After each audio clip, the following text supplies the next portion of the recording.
राधे राधे। कार्तिक महात्म्य। कार्तिक का महीना शुरू हो चुका है। अब कार्तिक के महीने में पूरे कम से कम 35 दिन 11 से ही चालू हो जाता है आज के दिन से। तो सुबह स्नान, जल्दी उठकर 4 बजे पूरी महात्म सुनना। तो वही महात्म मैं पढ़ती हूँ और वही मैं आपको देखिए सुनाती हूँ। 11 से चालू हो जाता है पूर्णमासी तक। जो कार्तिक में लास्ट में पूर्णमासी आती है ना, तब तक और ये कहानी है ना, कथा, इसमें तुलसी महिमा, तुलसी विवाह, तुलसी चालीसा सब आती हैं। सारी की पूजा की जाती है और आरतियाँ भी होती हैं सारी।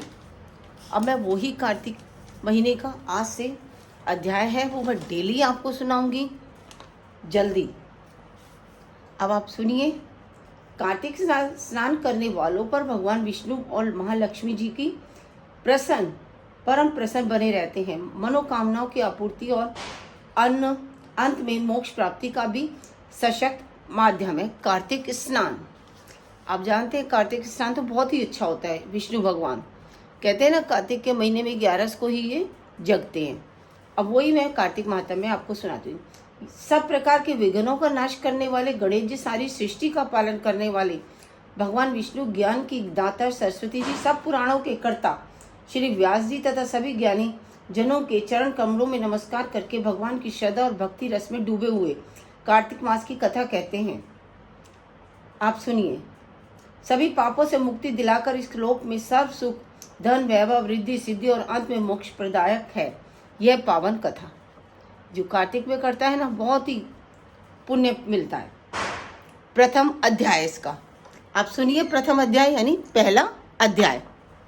एक समय धर्म के गूढ़ रहस्यों, ज्ञान, विज्ञान और शास्त्रों में वर्णित कथाओं पर गहन चर्चा करने हेतु 88,000 ऋषि मुनि नैमिषारण्य तीर्थ में एकत्रित हुए। उनके मध्य महर्षि वेद व्यास के सुयोग्य शिष्य सूत जी महाराज ऐसे सुशोभित हो रहे थे जैसे आकाश में तारों के मध्य चंद्रमा। धर्म के सभी गुण रहस्यों, 4 वेदों, 6 शास्त्रों और 18 पुराणों के ज्ञाता थी। श्री सूत जी ने शौनागदी 88,000 ऋषि मुनियों ने कहा, हे मुनिश्रेष्ठ श्री सूत जी, आप कृपा करके हमें कोई ऐसा सरल उपाय बताइए जिससे हमारी इस महाघोर कलयुग से प्रहार से रक्षा हो सके। समस्त ऋषि मुनियों ने के मुख से यह बात सुनकर श्री सूत जी बोले, तुम्हारी श्रद्धा और प्रभु भक्ति देखकर मेरा हृदय बहुत प्रसन्न हुआ। इसी से मैं आज तुम्हें कार्तिक महात्म्य की पावन कथा सुनाता हूँ। इसके सुनने से इस कलिकाल में मनुष्य के समस्त पाप नष्ट हो जाते हैं और मनुष्य वैकुंठ को प्राप्त होता है। तो आप सुनिए, मैं आपको एक कथा सुनाती हूँ। एक समय सभी जीवों का भला चाहने वाले ब्रह्मा ने पुत्र श्री नारद जी ब्रह्मलोक में पहुंचकर जगत रचयिता श्री ब्रह्मा जी को नतमस्तक प्रणाम करते हैं और विनती भाव से पूछते हैं, हे जगत पिता, अब हमें ये बताइए, धर्म उपदेश सुनाने की कृपा करिए कि इसी कलिकाल में सब पापों को नष्ट करने वाला, मोक्ष देने वाला क्या है। नारद जी की श्रद्धा युक्त बात सुनकर ब्रह्मा जी बोले, पुत्र, तुमने संसार के कल्याण हेतु यह बात पूछी है। तुम्हारी भगवान के चरणों में सच्ची श्रद्धा है, भक्ति है, इसीलिए मैं आपको यह बताता हूँ। कार्तिक मास का पावन महात्म्य सुनाता हूँ, जिसके पढ़ने और श्रवण करने से मनुष्य समस्त पापों से छूट जाता है और वह संसार के सुख भोग कर अंत में वैकुंठ को प्राप्त हो जाता है। यह कार्तिक महात्म्य भगवान के को अत्यंत प्रिय है। कार्तिक मास में किया हुआ व्रत, दान, नियम, संयम, पूजा पाठ, कथा श्रवण, भगवान के नाम का जब वह कीर्तन अत्यंत फल प्रदान करते हैं। कार्तिक मास में भगवान का गुणानुवाद सब प्रकार से फलदायक होता है। कार्तिक मास में भगवान के प्रति किया गया प्रत्येक धर्म कृत्य सबसे बढ़कर फल देता है। इससे बढ़कर कोई तप या यश नहीं है। तुमने संसार की भलाई के लिए यह उत्तम प्रश्न पूछा है, सो मैं कार्तिक मास के महात्म्य की पूर्णदायिनी कथा सुना रहा हूँ। अब आप श्रद्धापूर्वक सुनिए। कार्तिक स्नान करने वाले मनुष्यों को प्रातःकाल ब्रह्म मुहूर्त में उठकर शौचादि से निवृत्त होकर 12 उंगल लंबी सुगंधित वृक्ष का दातुन करना चाहिए, 12 उंगल की लकड़ी का। परंतु याद रहे कि श्राद्ध, सूर्य तथा चंद्र ग्रहण और एकम अमावस्या, छठ, यानी पड़वा को, छठ, नवमी, एकादशी, रविवार को दातुन नहीं करनी है।